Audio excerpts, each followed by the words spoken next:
Hello friends, this is Jaswinder. दोस्तों कैसे हैं आप सभी? उम्मीद करता हूँ सही बहुत अच्छे होंगे। दोस्तों ये मेरा सेकंड वीडियो है आज के लिए।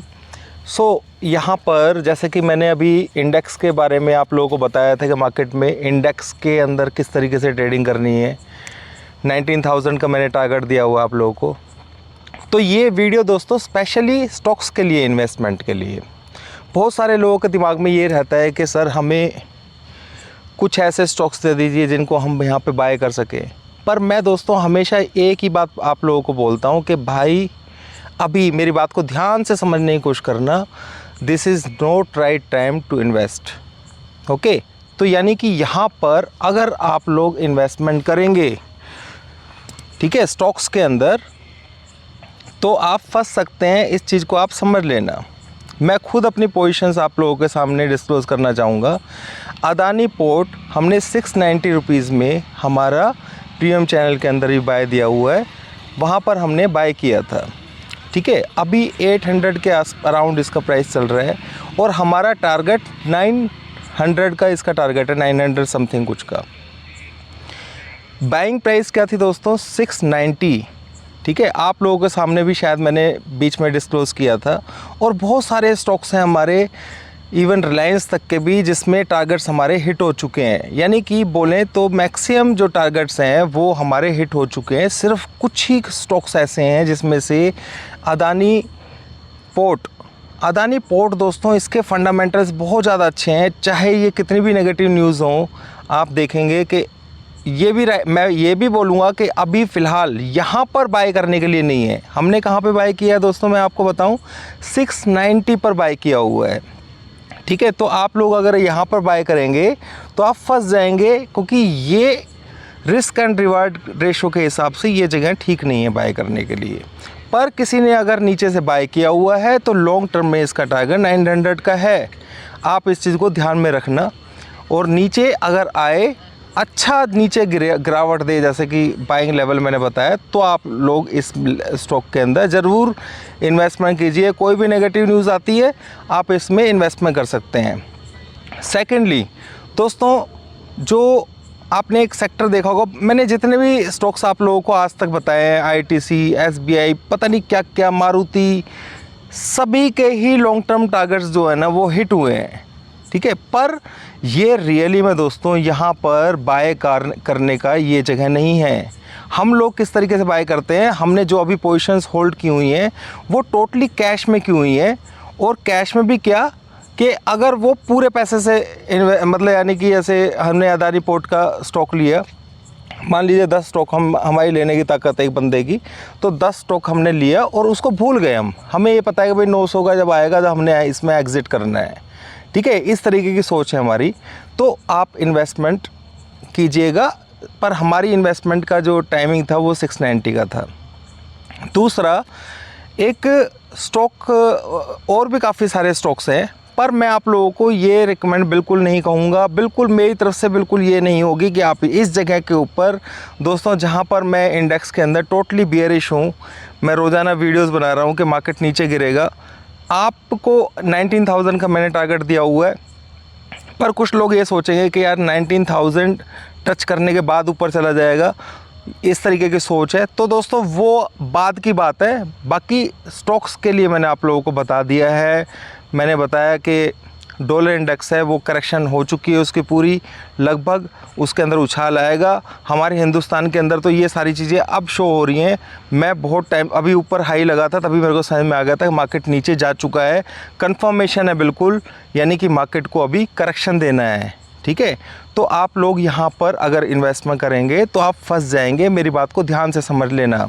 अदानी की न्यूज़ की बात करें तो दोस्तों, अदानी पोर्ट के जो फंडामेंटल्स हैं वो बहुत ज़्यादा स्ट्रॉन्ग है। और वो जो ऑडिटर वगैरह का चल रहा है वो ठीक है, जैसा भी है, मेरे को उससे कोई मतलब नहीं है, क्योंकि मैंने बताया कि हमारी पोजीशंस किस तरीके की हैं। यानी कि कैश के अंदर हमने कुछ लिमिटेड स्टॉक्स को ही, यानी कि मैक्सिमम स्टॉक्स के हमारे टारगेट हिट हो चुके हैं। कुछ स्टॉक्स हैं जिनके टारगेट्स बहुत बड़े हैं, तो ये अगर ये 690 दोबारा से भी आ जाए तो भी हमारे को टेंशन नहीं है। उस पॉइंट ऑफ मतलब वो सोच करके हमने यहाँ पर इसमें इन्वेस्टमेंट की है। तो मेरे ख्याल से आप मेरी बात को समझ पा रहे होंगे कि आप लोगों को इन्वेस्टमेंट किस तरीके से करनी है। यानी कि अगर मान लीजिए बाई चांस 690 का लेवल आप लोगों को मिलता है, ठीक है, अदानी पोर्ट के अंदर, तो डेफिनेटली इसको बाय किया जा सकता है। उस वक्त भी ये सोच करके बाय करना कि जितने स्टॉक्स आप लोग बाय कर रहे हैं, ठीक है, वो पूरे पैसे से लें। फ्यूचर में ट्रेडिंग नहीं करनी है, ऑप्शंस में ट्रेडिंग नहीं करनी है, क्योंकि उसमें टाइम लग सकता है। पोजिशनल एज ए इन्वेस्टमेंट वो स्टॉक्स होते हैं जो मैंने आप लोगों को बताए हैं। तो आपको अगर मौका मिलेगा तो दोस्तों उसी के अंदर आप ट्रेड कर सकते हैं। और काफ़ी सारे स्टॉक्स हैं हमारी लिस्ट के अंदर जो अब मार्केट नीचे गिरेगा तो उसमें हम लोग बाय करेंगे। तो मैंने आप लोगों के सामने सिर्फ एक ही बताया है, पर मार्केट के अंदर करेक्शन जो है ये 19,000 पे रुकने वाला नहीं है, ये भी मैं आप लोगों को बता देता हूँ, ठीक है। इतनी बात अगर जो लोग मेरी वीडियो को यहाँ तक देख रहे हैं तो उनको ये चीज़ समझ लेना चाहिए दोस्तों। बाकी स्टॉक्स के अंदर कुछ स्टॉक्स बनेंगे तो हम डिप के अंदर ही बाय करेंगे। एक दो स्टॉक्स और हैं जो हमने बाय किए हुए हैं, ठीक है, पर मैंने एक बड़े स्टॉक की बात की है जिसके ऊपर बहुत सारी न्यूज़ बेस भी है, बहुत सारी चीज़ें उसके अंदर चल रही हैं।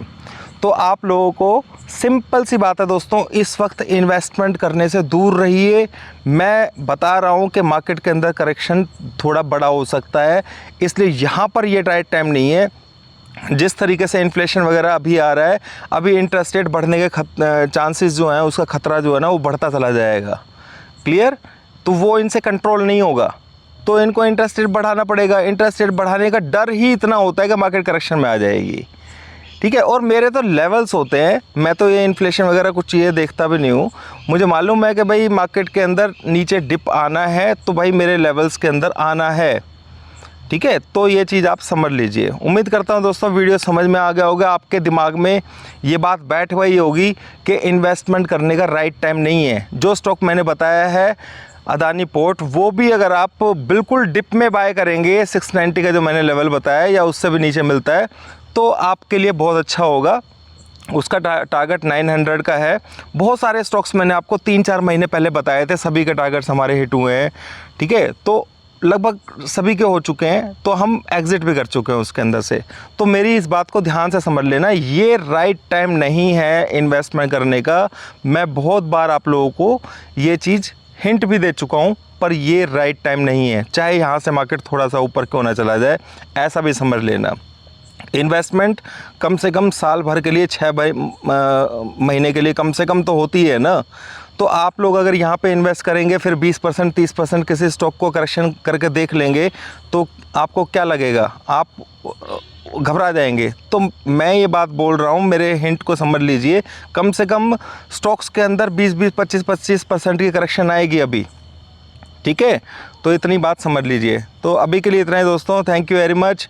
आप लोगों को क्लियरिटी हो गई होगी कि मार्केट अभी आने वाले टाइम में क्या करने वाली है, ठीक है। मेरे को नहीं मालूम, अभी डॉ जोन्स मैंने देखा था 300 पॉइंट माइनस में चल रहा था, और आज डेट भी मैं बता देता हूँ, 15 अगस्त की डेट है, ताकि ये आप लोगों को रहे। कम से कम 2 महीने मार्केट के अंदर आप लोग, 1.5 महीना, अगर करेक्शन डीप स्पीड से आती है तो बात एक अलग है, तो आपको कम से कम 1.5 महीने मार्केट से दूर रहना चाहिए। आपको डेफिनेटली नीचे के लेवल्स मिलेंगे, अच्छे लेवल्स मिलेंगे, इतनी बात समझ लेना। अभी के लिए इतना ही दोस्तों, थैंक यू वेरी मच।